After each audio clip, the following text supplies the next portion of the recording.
Chapter 13. The Greatest Secret. Sri Gajanan Prabhu says, Varenya, I will now tell you that utmost secret. Listen to it attentively. Listening to it will enable you to determine the exact yogic spiritual practice that you have to do, which will enable you to accomplish the experience of Brahma. The four bearers of the authority of Brahma, who live in a state of Tatpada and Tvampada, are created out of parts of me under my own will. They are merely holders of authority of Asipada. They worship their Atma within, which is nothing but me. As such, they should be considered a harmonious connection to me through the power of the Atman. I was pleased with their worship and manifested before them. At that time, they asked me for a boon that they should be able to create the world through the essence of causal matter and conscious spirit. They prayed that they should be given the capacity and the capabilities for the creation. And I, being their creator, established in them as the Atma, should always be pleased with them. In that way, they will be able to sustain their devotion to me with awareness. Please bestow your grace upon us in this manner, they said. I gave them such a boon, and their creation began. The whole world that they created and all the beings in that world began to operate according to their individual nature. However, they did not get their individual powers, and their intellect also did not get ignited. They were all confounded. When they were faced with this situation, Shiva and all other Brahmas who were created out of me began praising me and started praying to me as to how their devotees will be blessed with psychic powers and asked me to suggest a suitable solution. At that time, I became angry with my two wives, Siddhi, who is the bestower of the fruits of actions, and Buddhi, who is the bestower of wisdom and intellect. They said, Maharaj, we are your chaste and faithful wives. We shall stay only where our husband lives.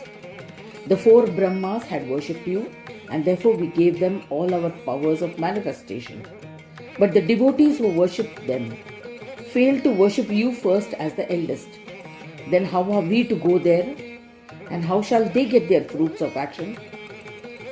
Then I instructed the four tutelary deities that from now on, before the commencement of any auspicious or inauspicious act, everyone should compulsorily worship me first. By spreading this instruction everywhere, its observation will be strictly followed. Then there is a possibility of attaining different kinds of enjoyment or liberation. It is of course in the nature of illusion. That power being of Siddhi, the capability of bestowing upon a sadhak the fruits of his actions, also becomes within the powers of Mahasiddhi. Knowledge of different kinds of things and a liking for those subjects is the form of Mahabuddhi. The discriminating intellect to decide which ones to accept and which ones to avoid also comes from the heart of a human being, which is the place from which she inspires. To sum up, my two wives in the form of Mahasiddhi and Mahabuddhi are the ones who run the whole universe. The truth is that only those who worship me will get their favor. With these kinds of instructions, work began everywhere, and all living beings could find a way of attaining total happiness. Afterwards, I created different kinds of actions along with powers to bestow fruits for those actions. I prepared a plan by which a facility was created for protecting and supporting everybody automatically. Everyone should understand this secret method of mine for protection and support. Karma and its impact. The karma that was created is of three types: karma, vikarma, and akarma. It is natural for all living beings to desire happiness. The sense organs are inclined towards joy. Therefore, nobody thinks of anything permanent or temporary in that matter. All actions are done with the expectation of that momentary happiness alone. One may call it good karma, done by following the rules as ordained by the Shastras. But occasionally, the outward tendency of the sense organs towards sense objects becomes so uncontrolled that some soul, not heeding to the restrictions contained in the Shastras, follows his own sweet will for the sake of momentary happiness, which is said to be vikarma. It has also been observed in many cases that this creates a craving for permanent happiness. Then one's tendencies get diverted towards karma without any desire for fruits of one's actions. This is said to be akarma. Such threefold nature of actions proves to be essential for the purpose of running this world. By doing good karma, one attains swarga after death and rebirth. Bad karma causes one to go to hell after death, and after a prolonged period of time, he gets to be born again. In this way, the work of the world continues to happen. Lastly, through giving up the fruits of one's karma, one attains liberation, which means that the play of the world increases. But still, since there is still time for its ending, it becomes automatically restricted. This is because if the play of the world keeps on increasing, the facility for its ending becomes impossible. This can be called karma maintenance. Briefly, Sri Gajanan Prabhu says, the play of the universe should go on automatically. That is why I created these three types of karmas. This should be understood as my secret of maintenance of this world. Protecting everyone in this manner and giving powers to others to do the protection are all my own powers. Now he speaks about his work of destruction, which is inferred in the shloka, Ahameva nanavidam vesham krutva samharami. Liberation from birth and death. Since the instruction here is about enlightenment of knowledge of Purna Yoga, it leads to a permanent state of liberation from the cycle of birth and death, which is the nature of true annihilation. He demonstrates the sequence of achieving it. Therefore, Ganaraja Prabhu says, it is only when one understands the nature of my work that the complete knowledge of the nature of my Purna Yoga will be understood, and then alone will one achieve its actualization. When an individual soul has gone through the cycles of birth and death and comes to a point where he begins to yearn for permanent happiness, that person who has become firm in the practice of his dharma starts doing karmas that bring him merits, as a result of which his mental vital consciousness substance gets purified. All objects begin to feel contemptible. He has no desire for enjoyment for the sake of it. So he starts giving up everything. All sensual pleasures gets burnt to ashes. Thereafter he begins to entertain the desire for liberation and observes various kinds of austerities. With increase in internal knowledge, he begins to be detached from excessiveness of any kind. As a result, all desires get burnt away.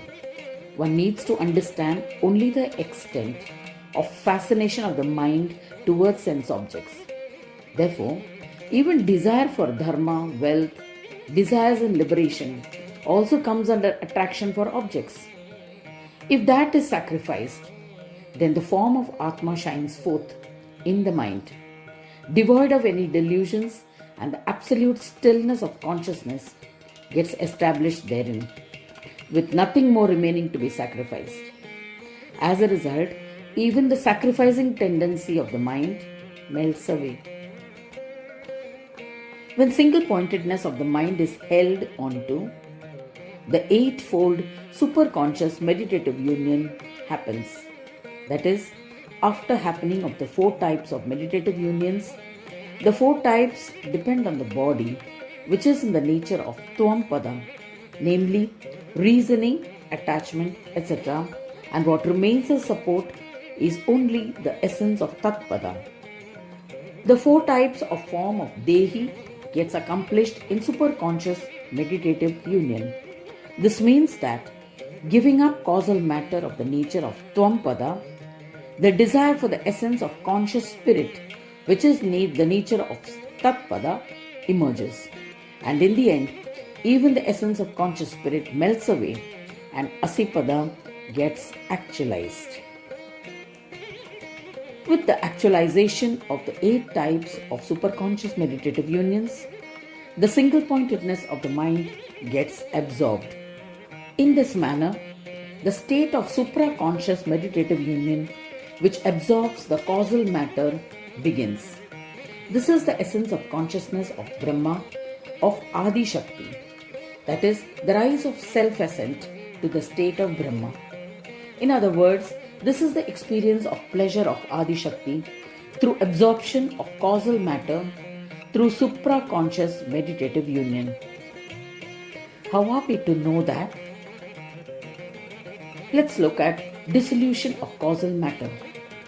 He says, causal matter means nature and the essence of this nature can be seen together in the causal matter conscious spirit combination in various forms. Therefore, causal matter and conscious spirit is described in two ways, the Tatpada causal matter and Tvampada causal matter. The form of causal matter is ignorance and the form of conscious spirit is knowledge. This has been stated according to their behavior.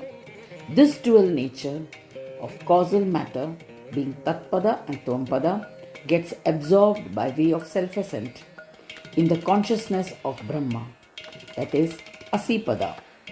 Therefore, that experience is described as the dissolution of causal matter. Where dissolution takes place is also the place of its creation. As such, the experience of being is described as the essence of Asipada. Then the nature of causal matter and conscious spirit in relation to the individual soul and the world ends. Adi Shakti's causal matter gets dissolved in the supraconscious, and that should be understood as the experience of the form. In the same manner, the causal matter of Saura Brahma, which is the support of the form of life, dissolves into the supraconscious, which should be understood as the experience of the form. In a similar manner, if we conclude the essence of equanimity or indifference in the duality, the Tatpada and Tvampadas will be given up and actualization of Asipada will be accomplished.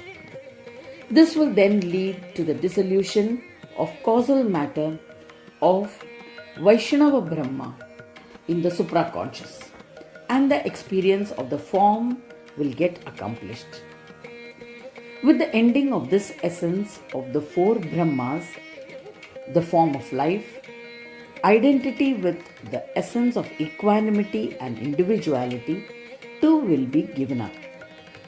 After the original form of the four types of Dehi and their support, including their identity with essence of equanimity, get dissolved, the original unmanifest also melts away.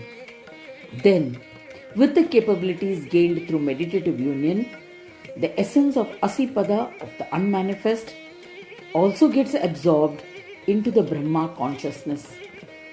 It is then that the experience of form into supraconscious becomes accomplished with the dissolution of causal matter of Shiva Brahma into it. Finally, through the skills of meditative union, leading to the power of the total self-knowing, with its support being consciousness itself, the dissolution of the four Brahmas in the essence of Tvampada of both the manifest and unmanifest gets accomplished. The sadhak also accomplishes the dissolution of the Tatpada of the four Brahmas. Then he goes on to the Asipada, where the dissolution of causal matter of the complete Swaswarup in the supragod conscious gets accomplished. The identification with Asipada and the completion of consciousness gets absorbed into the incorporeal Brahma. Thus, the experience of actualization of the four gets accomplished with the dissolution of Asat Brahma and others into Swananda Pada. This is the process of annihilation that has to be understood. Explaining the same thing in a different way, he says, the support of the awakened Brahma is the dream Brahma.